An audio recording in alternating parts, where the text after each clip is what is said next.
All right, now let's operate with some imaginary numbers here. So these are, once again, pure imaginary. They all have an I attached to them. There's no real number that you're adding or subtracting. So here I'm multiplying three of them together. So start with just multiplying two at a time, and then you multiply whatever the result is by the last one. Okay, so I'm going to multiply negative 3 times 4, just like you would think. That's negative 12. And then I times I is I squared, right? Now remember, I squared is equal to negative 1. So what's going to happen is this is going to go away, and it's going to change the sign of what it's attached to. So this will become positive 12, and the I goes away. So I'll multiply positive 12 times negative 5i, and that becomes negative 60i. So it's almost like a variable in some ways. Like when you multiply here, you just tag the variable on for the ride.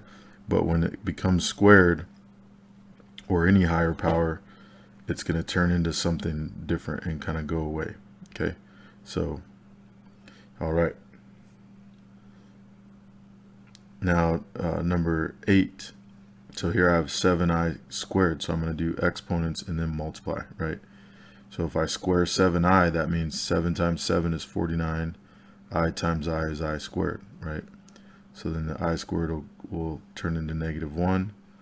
And so I get negative 49 times 6i. And negative 49 times 6 is going to be negative 294. And then we just tag the I on there. All right. So that's how it's done. So remember, the I squared equals negative 1. And then just remember, normal PEMDAS applies. Just use the order of operations and just, take it one step at a time. All right, next I want to explore a pattern. So we know I to the first is just I, right? That's as simple as we can get it. That's the imaginary unit. I squared we talked about is negative 1, right? Because it's I times I, or the square of square root, right? So these cancel out, and so we just get negative 1, right? What about I cubed? Well, I cubed, I can write that as I squared times I, right? Because remember, when we multiply like bases, we add the exponents. So I squared times I to the first is I to the third, because 2 plus 1 is 3. Now, the reason I write it like that is because I know I squared equals negative 1, and I to the first is just I, right? So then I to the third, or I cubed, is just negative 1 times I, which is negative 1i, or just negative I. So I cubed simplifies to negative I to the fourth, I can rewrite as I squared times I squared, right? Or I squared squared, if you want to do it that way. But I know that this is negative 1, and this is negative 1. So essentially I'm just multiplying negative 1 by negative 1, which equals positive 1.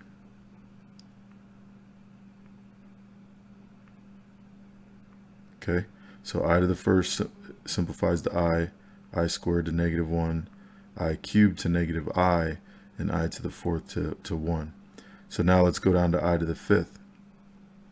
Well, I to the fifth, I can rewrite as I to the fourth times I. Why would I write as I to the fourth? Because I to the fourth is just equal to 1, right? So I can just cancel that out, and I just get I. What about I to the sixth? Well, I can write that as I to the fourth times I squared. Okay, so we know I to the fourth is 1, so that just goes away. And I squared equals negative 1, right, like we saw before. And so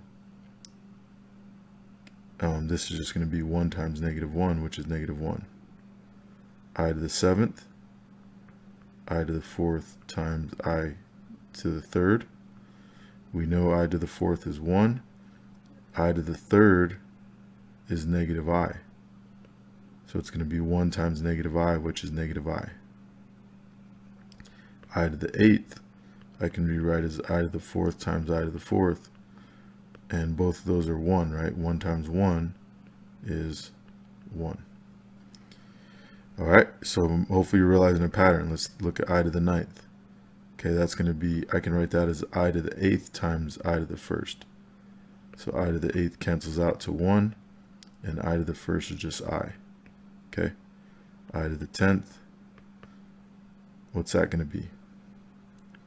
If you said -1, you're right, because we could do I to the 8th times I squared, so it'd be 1 times -1. I to the 11th, -I, good. I to the 12th, now we're back to 1. So you might recognize the pattern. I, -1, -I, 1. I, -1, -I, 1. I, -1, -I, 1, and so forth and so on, right? So what's the pattern? So we see the pattern, but what's the frequency or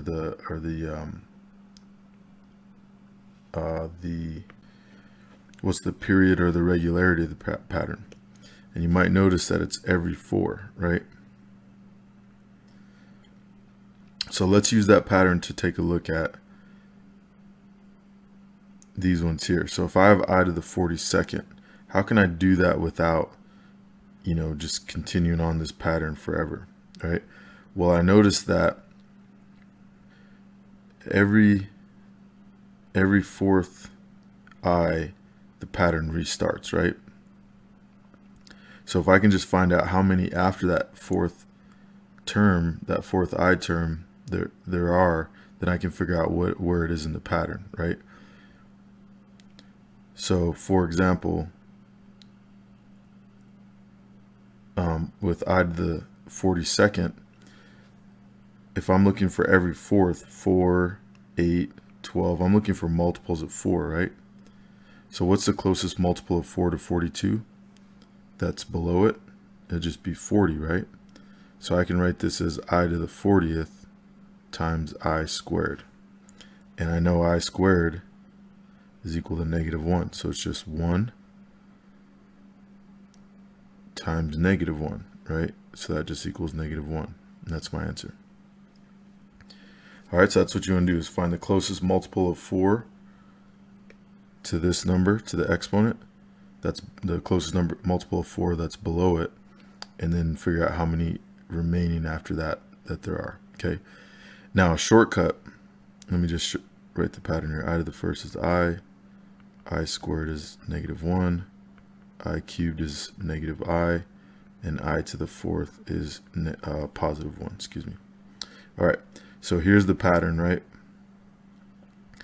Now, if another way to do this, if you don't know your multiples of 4 very well, or if you just get into numbers that are super high and you just aren't familiar with them, then that's fine too. So another way we can do this is, remember that I said how many are remaining is what we want to look at, right? That's really what tells us the answer, and we can match it up with one of these. So how many are remaining, we can do that by finding the remainder. So what we're going to do is we're going to do how many times does 4 go into 42, or whatever the exponent is, okay? And what would happen is I would get 10 here with the remainder of 2, right? So that 2 is the number that we're looking for. Now, instead of doing this long division, we can just divide in our calculator, right?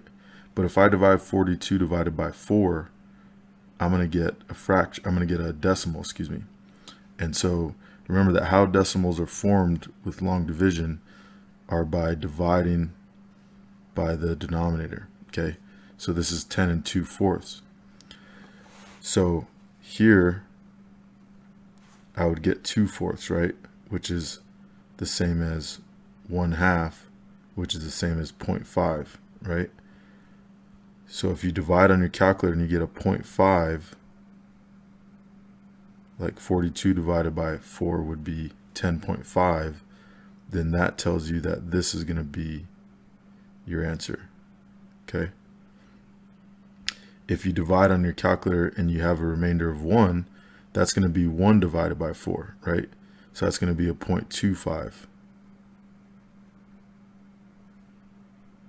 Okay, so if you get something 0.25, then your answer is going to be I. if you get 3 as your remainder, it'd be 3 divided by 4, which on your calculator will come out to 0.75, right? In which case you'll end up with a negative I as your answer. All right. And the last one here we have 4 divided by 4. So that means there's no remainder, right? Remainder of 0.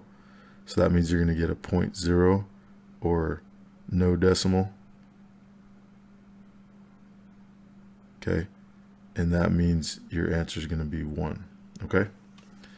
So basically all we have to do is take the exponent. So if you have I to the n, let me write this in a different color. So if you have I to the n, all you're going to do is take that exponent and divide by 4. And then you just look at the exponent, or look at the decimal, right? Okay, so you're going to do this on your calculator, and then you're just going to look at the decimal.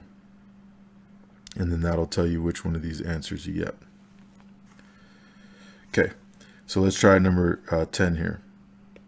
So I have I to the 55th, and I want to simplify that. So it's going to come out to one of these answers, right? So it's almost multiple choice every time. It is multiple choice every time you get I to some power. You know it's going to end up being one of these four things. So I'm going to do 55 divided by 4. And what I'm going to get is, it doesn't matter, 0.75, right? Okay. So we get 13.75, but 13 doesn't matter, right? All we care about is this right here, okay? And that matches us up with this one. And so that means our answer is going to be negative I.